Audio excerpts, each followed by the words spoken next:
Audio Jungle. Audio Jungle. Audio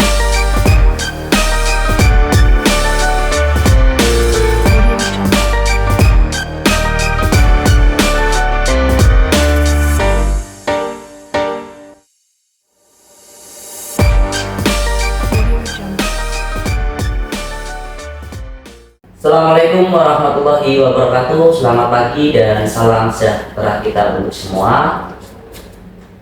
Sahabat podcast Promkes Dinas Kesehatan Brebes. Kali ini kita bertemu lagi bersama saya Ade Sudi alias SKM.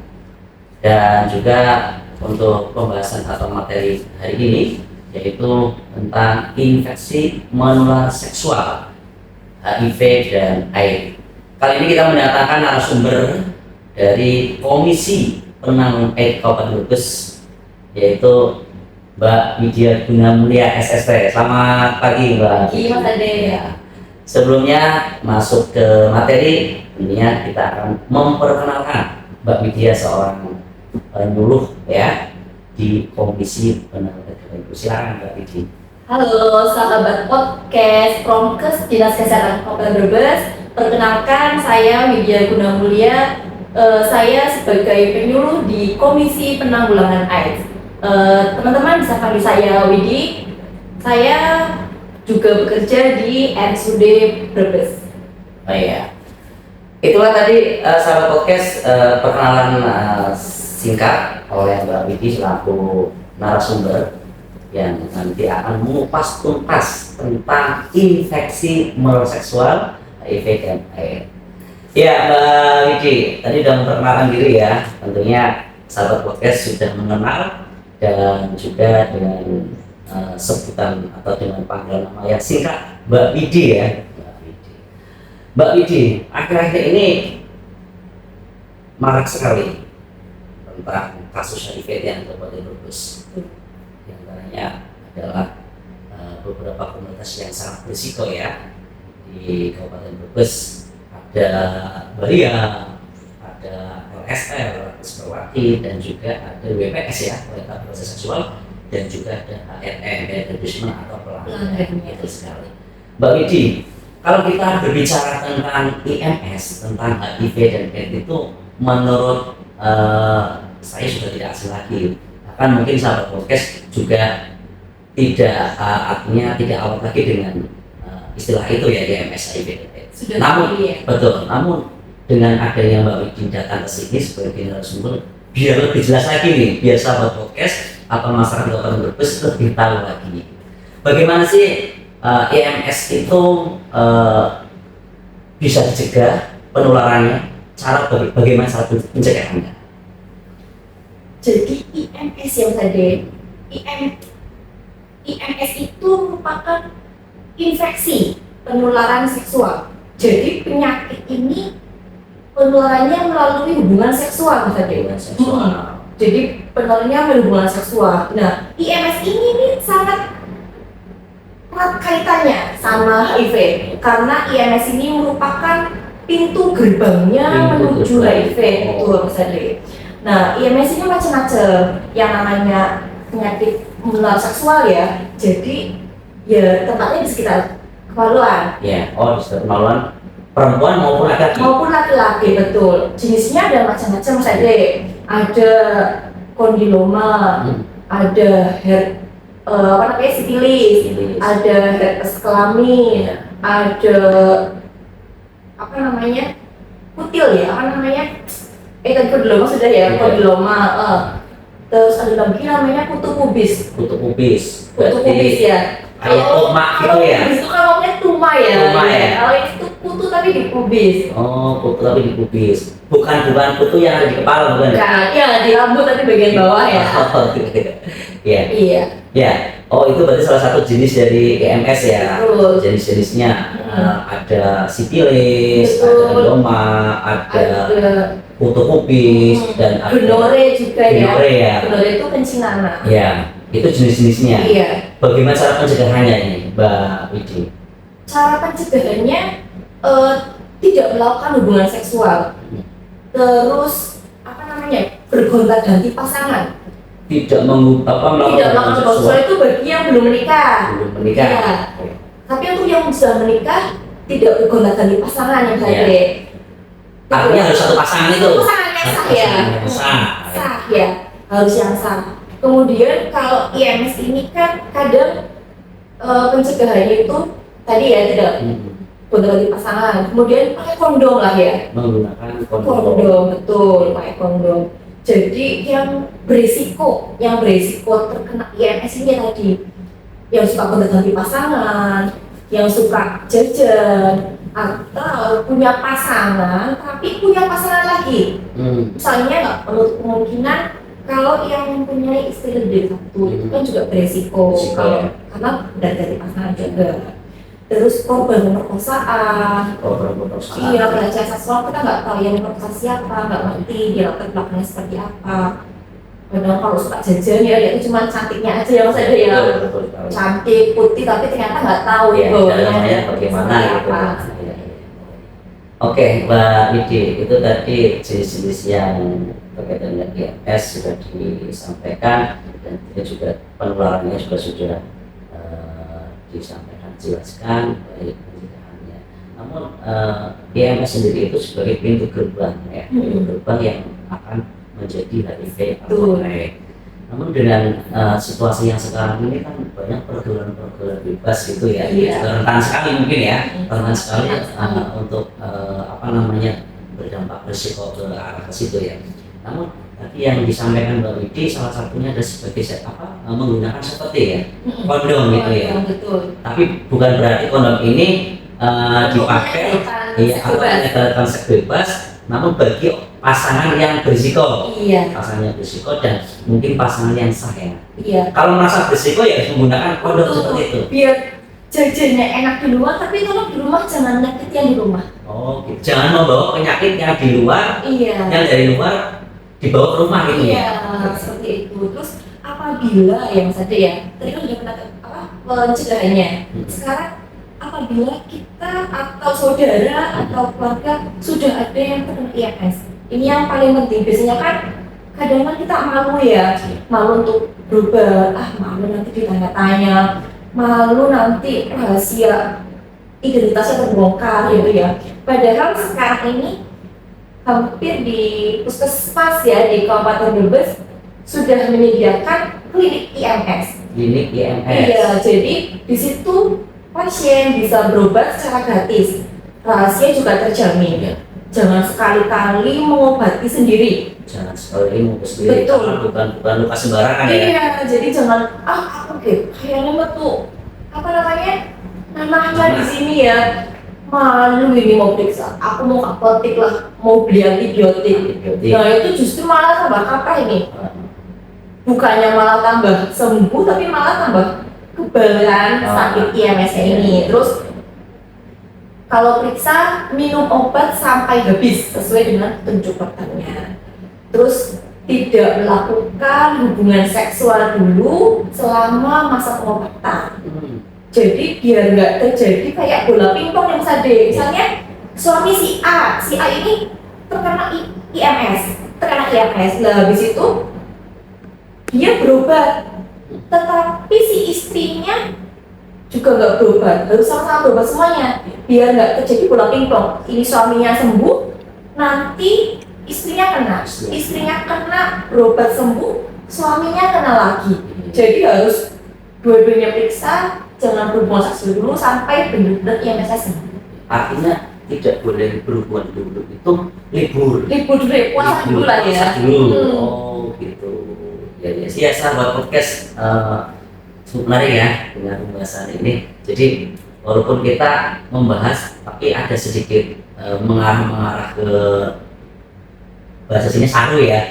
Namun ini bukan menjadikan saru ya, tapi memang ini adalah pengetahuan dan ini adalah masuk dalam kategori penyakit menular, arahnya ke alat kelamin ya, kelamin perempuan. Baik, jadi IMS sendiri itu Mbak Kiki berarti bisa diobati ya, diobati tapi namun tidak boleh membeli obat sembarangan. Harus sesuai dengan resep dokter. Mungkin sudah dikonsultasikan, bahkan mungkin tadi disebutkan bahwa di Kabupaten Brebes sudah ada namanya layanan IMS ya di puskesmas. Betul. Di rumah sakit sendiri ada? Ada. Ada. Baik, sahabat podcast, itu tadi narasumber menyampaikan bahwa untuk fasilitas pelayanan kesehatan sudah ada di klinik IMS yang ada di puskesmas maupun di rumah sakit. Gratis ya? Gratis. Baik. Selanjutnya Mbak Idi, tadi kita sudah membahas tentang infeksi menular seksual atau IMS. Kita lanjut ke HIV. HIV kalau kita dengar juga apa sih masyarakat menanyakan HIV itu apa? Bisa jelaskan Mbak? HIV. Jadi kan tadi ya, IMS ini merupakan pintu gerbangnya HIV ya Mas Adi. Kenapa sih dikatakan pintu gerbangnya? Soalnya kan IMS ini merupakan penyakit seksual. Sudah ada luka di alat kelamin. Sedangkan HIV salah satu penularannya melalui hubungan seksual juga. Jadi kalau sudah ada luka di alat kelamin, kemudian berhubungan seksual yang berisiko terhadap orang yang terkena HIV, maka akan mudah sekali orang yang terkena IMS tertular HIV-nya. Iya. Jadi HIV ini merupakan virus ya, human immunodeficiency virus, virus yang menyerang sistem kekebalan tubuh pada manusia. Ya. Jadi tubuh ini kan mempunyai sistem kekebalan ya, yaitu sel darah putihnya. Terutama yang diserang HIV adalah sel CD4-nya. Ya, HIV itu human immunodeficiency. Namun masyarakat awam ini kan kadang kalau melihat istilah itu kan paranoia, dan juga mungkin kita belum tahu nih orang yang terinfeksi itu seperti apa sih, bagaimana cara untuk mengetahui HIV itu. Iya, kadang masyarakat masih menganggap tabu ya, menganggap HIV ini suatu penyakit yang menjijikan, yang penyakitnya itu mah penyakitnya orang-orang yang nggak bener gitu, ya kan? Malah jangan deket-deketlah sama yang orang yang terkena HIV. Sebenarnya jangan terlalu takut sama HIV. Dekati orangnya ya, jangan jauhi. Tapi kita sambil orang tersebut biar berubah. Iya. Jadi yang diserang itu kan sistem kekebalan tubuhnya Mas. Jadi orang takut oke kalau HIV mau penularan. Nah enggak, justru penularan HIV itu hanya melalui 3 cairan aja. Yang pertama kan darah. Iya, kemudian air susu ibu, kemudian cairan kelamin. Iya, cairan kelamin itu untuk kali kelamin pria. Iya, pria atau wanita. Sebutan dong Mbak Widi, apa itu cairan? Sperma ya. Sperma yang perempuannya. Perempuannya ya, lendirnya ya. Gitu. Jadi hanya 3 cairan ini yang bisa menyebabkan HIV-nya. Dari itu melalui apa? Kadang ada luka ya, bisa masuk lukanya itu bisa tertular, atau melalui transfusi darah. Cuma kan kalau sekarang transfusi darah di screening ya dari PNI ya, jadi insya Allah aman. Kemudian dari aksi ini dari penularan ibu ke bayinya. Jadi yang orang ibu hamil yang terkena B20 ya sebutannya ya, kalau HIV itu tidak boleh menyusui bayinya, tidak boleh menggunakan susu formula. Berarti rentan juga untuk bayi kalau seandainya sampai menyusui ya. Iya, sekarang kan program pemerintah ibu hamil itu ada triple eliminasinya di awal kehamilan. Jadi selalu dicek HIV, HBsAg sama sifilisnya. Jadi kalau udah ketahuan positif pasti diobati, itu untuk mencegah biar bayinya juga tidak sehat ya. Iya. Berarti eliminasi itu ya. Iya. Luar biasa ya. Hanya 3 cara itu penularannya. Jadi kalau seandainya toilet bersama nih Mas Ade, toilet bersama ya, jangan itu bekas habis orang HIV, jangan dilot itu, gak apa-apa. Kan urin, feses itu tidak menularkan HIV. Artinya nggak apa-apa itu berarti Tidak menularkan, iya. Kemudian berinteraksi sosial kayak gini, kerja bareng sama orang HIV, nggak masalah. Tidur bareng juga nggak masalah Mas Ade. Tidur bareng Nggak masalah. terus tadi apa lagi? Yang masalah melek bareng. Oh. Kalau sangat yang masalah. Oh gitu ya. Kalau tidur bareng nggak masalah. Yang terjadi sesuatu itu Iya, ya. yang merasa sesuatu ya melek bareng itu. Iya. Itu terjadi masalah. Gonta ganti baju sama ya, minjeman Itu juga nggak apa. Renang bareng itu gigitan nyamuk juga nggak nular nih misalnya. Yang ini jangan buat ganti pasangan ya. Iya. Yes, iya, iya, iya. Jadi itu hanya 3 cairan yang menularkan. Artinya beda dengan, mohon maaf nih, ada penyakit sebelah. Beda dengan tuberkulosis ya, TBC itu ya. Iya, kalau Ya, itu kan ya. batuk menular gitu ya. Tapi kalau Betul. HIV enggak. Enggak ya. Hanya 3 cairan itu Nah, aja. itu sahabat podcast. Jadi jangan takut ya apabila sahabat podcast atau masyarakat menemukan atau bertemu dengan orang atau dengan tetangga yang memiliki penyakit atau yang terinfeksi HIV. Itu penularannya tidak semudah yang Anda bayangkan ya, tidak seperti tuberkulosis atau TBC. Ya, Mbak Widi, sangat menarik sekali. Namun itu yang pencegahan, penularan, dan pengobatan mungkin ya, ada ya pengobatan ya. Namun tadi belum disebutkan bahwa HIV itu kan kita belum mengetahui cara tahu betul nih masyarakat apa harus datang ke fasilitas pelayanan kesehatan untuk mengetahui bahwa saya terinfeksi dengan cara bagaimana? Iya, kayak ciri-cirinya gitu juga Ya. ya. Kalau ingin tahu HIV atau enggaknya, kadang kan kita tidak boleh menjudge seorang, wah kayaknya ini orangnya gering, batuk terus ini loh, hitam nih, kayaknya HIV nih. Ya. Nah itu jangan. Karena virus HIV itu tidak kasat mata ya. Orang yang terlihat sehat itu kadang ternyata dia HIV-nya positif. Jadi untuk memastikan adanya virus HIV atau enggak dalam tubuh seorang, perlu dilakukan tes VCT. Iya, voluntary counseling and testing. Iya, jadi sebelum yang merasa berisiko ya, yang berisiko itu yang suka gonta-ganti pasangan, terus suka jajan ya, bahkan tenaga kesehatan kan juga rentan ya terkena HIV. Itu juga bisa untuk tes VCT. Sebelum dilakukan tes pasti adanya konseling dulu untuk tentang HIV-nya dan bagaimana selanjutnya itu pasti akan dilakukan konseling dulu. Tes VCT-nya bisa di puskesmas, bisa atau ke rumah sakit. Itu nanti seandainya hasilnya positif, nanti kan diulang lagi dengan tes yang lainnya, ada 3 alat ya untuk menentukan HIV. Nanti kalau sudah benar-benar positif semua, nanti baru dilakukan pengobatan. Pengobatannya ini bukan untuk menyembuhkan ya Mas Ade ya. Jadi sampai sekarang kan HIV belum ditemu obatnya. Jadi ini obatnya namanya ARV ya, antiretroviral. Itu hanya untuk menekan jumlah penyebaran virusnya biar tidak berkembang pesat seperti itu. Dan apabila suami istri yang sama-sama terkena HIV, itu juga harus tetap menggunakan kondom. Biar apa? Loh, kan udah suami istri nih, sama-sama B20 juga, ngapain ada saya kondom? Karena orang yang satu dengan orang yang lain itu kan virusnya berbeda, pengobatannya juga berbeda. Jadi harus pakai kondom biar virus yang ini sama ini tidak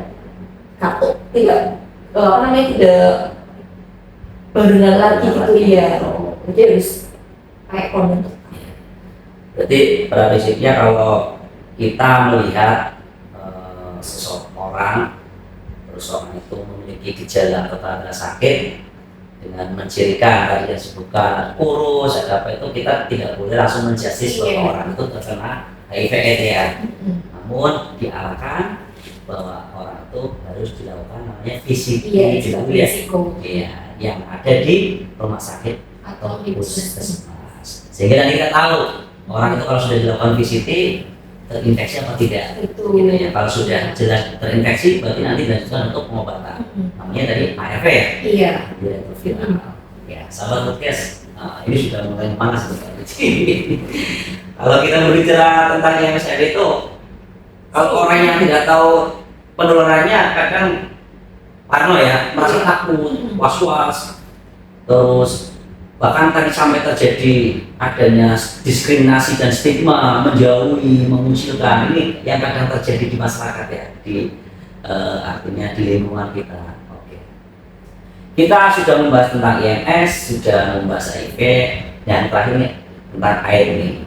Nah, ini mungkin kalau kita melihat urutannya ya, ceritanya dari IMS sampai HIV. Kalau kita langsung menuju ke air, dengarnya dan melihatnya kayaknya di finishing nih. Artinya finishing itu menyelamkan, apakah air itu yang sangat mematikan titik akhir dari penyakit itu apa tidak? Jadi HIV ya, HIV tadi kan virusnya. Nah kalau AIDS itu penyakitnya. Jadi perubahan jadi HIV ke AIDS, pertamanya itu kan HIV masuk ke dalam tubuh manusia ya, ada ya. Itu ada yang namanya periode jendela. Iya, periode di mana virus masuk ke dalam tubuh seseorang sampai dibentuknya antibodi HIV. Itu inkubasinya 3 sampai 6 bulan. 3 sampai 6 bulan. Iya.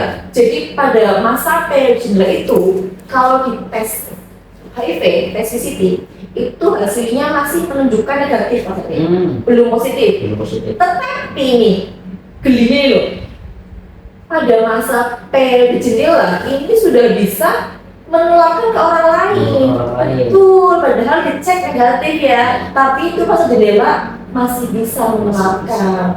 Nanti kalau dibiarkan itu kurang lebih 3 sampai 10 tahun ya, itu baru berubah menjadi HIV positif. Iya, kalau dicek HIV-nya sudah menunjukkan positif ya. Sampai tahap itu kadang seorang yang imunnya kuat ya masih bisa beraktivitas normal, masih bisa bekerja, masih bisa melakukan semuanya ya. Nah, kalau sudah seperti itu terus dia nggak pengobatan dalam kurun waktu sambil tahun nanti bisa berubah menjadi AIDS. Nah, AIDS ini itu merupakan berbagai macam kumpulan penyakit ya yang masuk karena imunnya itu sudah terlalu drop sekali. Jumlah CD4-nya sudah sangat rendah ya.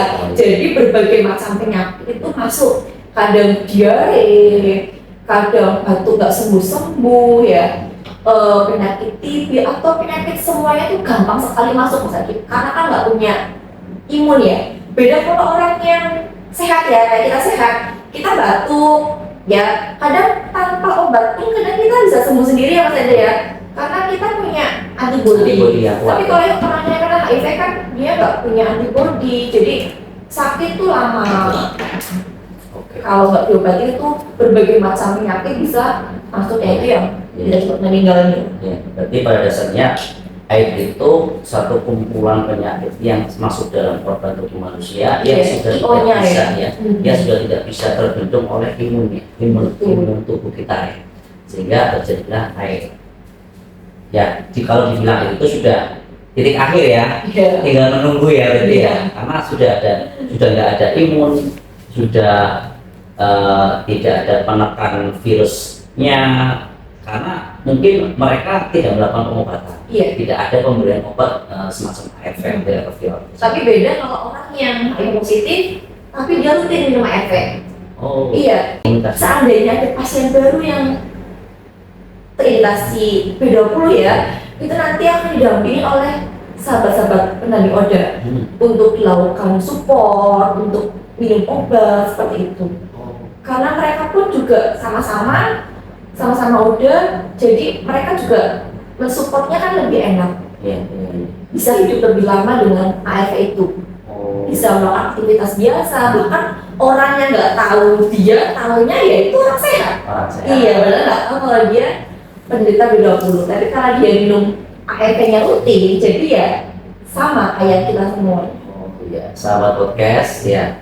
Jadi di satu sisi orang yang terinfeksi HIV atau yang B20 itu selama ini ada pendampingan, ada petugas yang mendampingi orang dengan HIV itu ya di Kabupaten Brebes ya, mulai dari pengawasan minum obat, mulai dari memberikan motivasi ya kan, semangat untuk ODA sendiri ya.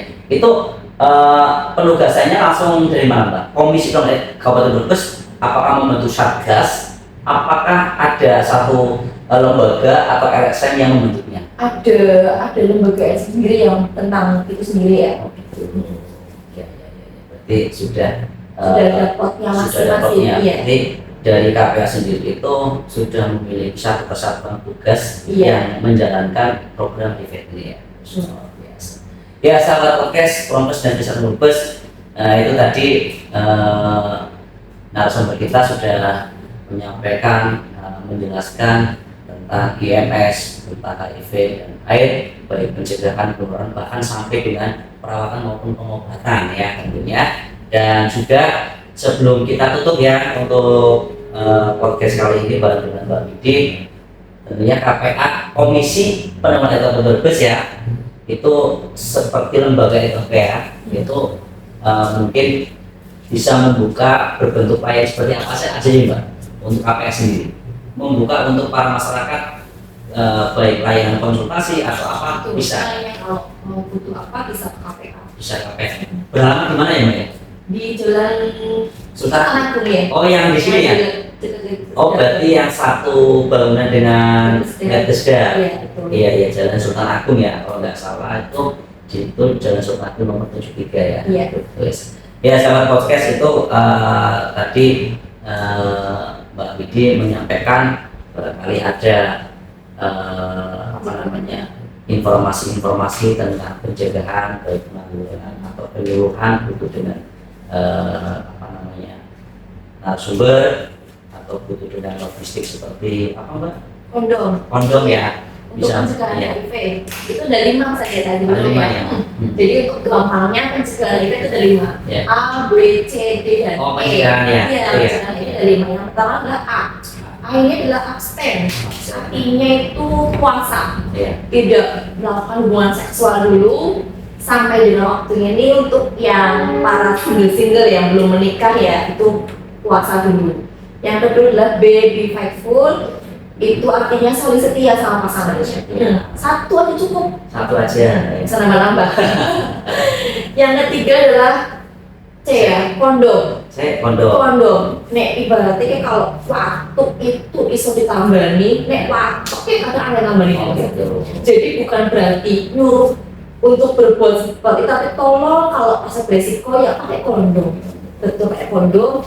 Kemudian yang dia adalah no drugs ya, tidak menggunakan narkoba, terutama jarum suntik. Karena kan jarum suntiknya kan berubah-ubah ya, berubah. Satu untuk bareng-bareng itu yang beresiko terkena HIV. Kemudian yang adalah edukasi, pengetahuan. Semakin tinggi pengetahuan kita tentang HIV, otomatis kita juga berusaha menghindari perilaku-perilaku yang bisa menyebabkan HIV. Jadi ada pencegahan itu ada A, B, C, D, E. Iya. A itu memiliki arti semua ya. Iya. Ya sahabat podcast itu tadi saya sampaikan oleh Mbak Widi, pencegahan untuk HIV itu A, B, C, D, E ya. Baik Mbak Widi, terima kasih sudah menjelaskan beberapa penjelasan atau pemberitahuan mengenai HIV. Sebelum kita tutup, monggo barangkali ada saran atau masukan atau himbauan kepada masyarakat atau sahabat podcast sebagai closing statement podcast pada hari ini. Monggo. Sahabat podcast, HIV merupakan virus ya yang menyerang sistem kekebalan tubuh, tetapi jangan takut, jangan diskriminasi terhadap orang ODA, tetap sayangi, tetap dirangkul, tetap berobat, jauhi penyakitnya, bukan orangnya. Udah, itu aja. Cukup singkat sekali. Baik sahabat podcast, Dinas Kesehatan Brebes, demikianlah podcast pagi hari ini. Saya dan juga Mbak Widi selaku narasumber dari Komisi Penanaman Brebes. Sekian dan terima kasih. Salam sehat untuk semua. Salam sehat. Bila tidak, assalamualaikum warahmatullahi wabarakatuh.